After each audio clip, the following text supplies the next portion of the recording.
you can, before you can access your account, you need to confirm your email address. Just you need to go your email inbox.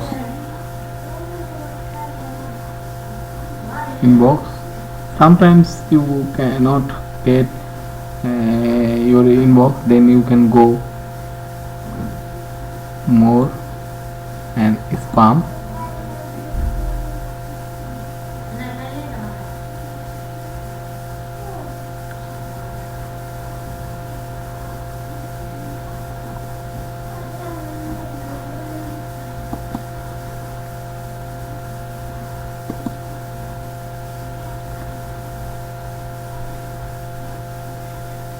Oh sorry, you can mistake, I click wrong, so you can click more and spam.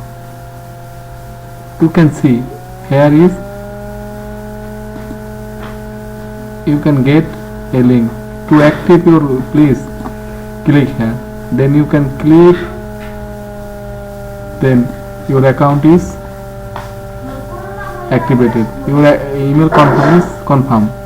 So you can understood how can you confirm your account. Thank you very much for watching the video.